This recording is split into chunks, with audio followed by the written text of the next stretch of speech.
How do I cope with setbacks? Setbacks and challenges are unfortunately an unavoidable part of life. Look at how we rallied together to counter the recent COVID-19 pandemic.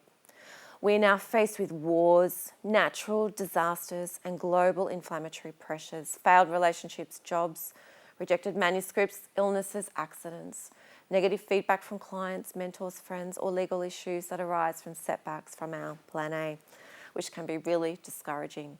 So, how can you cope and find strategies that can help us maintain positivity despite these setbacks?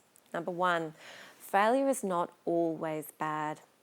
Sometimes it's inevitable and sometimes even good, and failure actually means deceived. So it's actually something we know is actually not even true. Number two, learn from failures is anything but straightforward. Failure and fault are virtually inseparable in most households, organisations and cultures. Every child is going to learn at some point that admitting failure means we've got to take the blame, and this affects our ego. Research suggests that most of us see failure as bad and we don't want to learn from it, but we just want to brush it over and sweep it under the carpet because we see failure as ego-threatening, which causes us to just want to tune it out, skip past it, tell ourselves I'll try harder next time.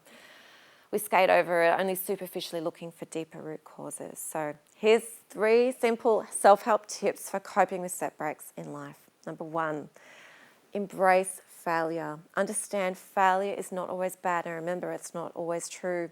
It can even be beneficial. Shift your mindset to view failure as a learning opportunity rather than a threat to your ego. Remember, oxytocin is a love hormone.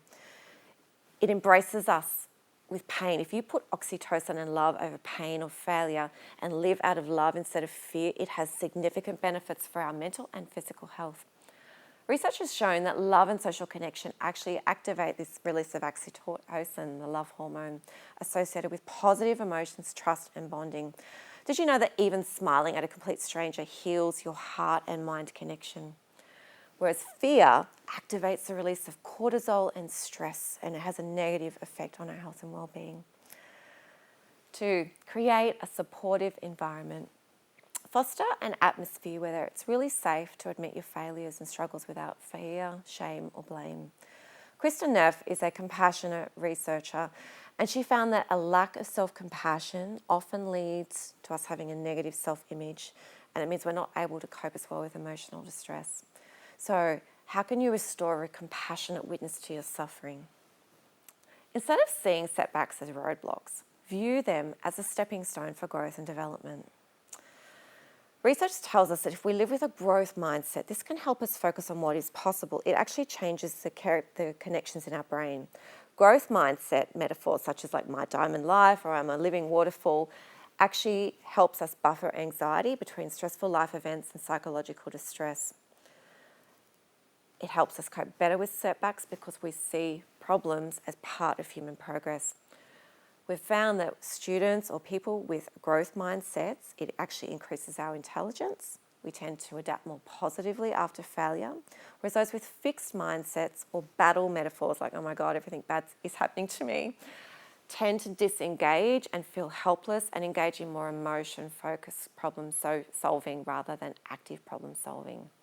So seek help, seek support, make that compassionate connection with yourself and others.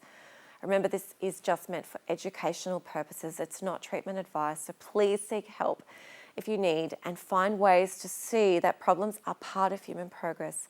And remember, you will be given the strength you need to persevere through this setback and that you are not alone.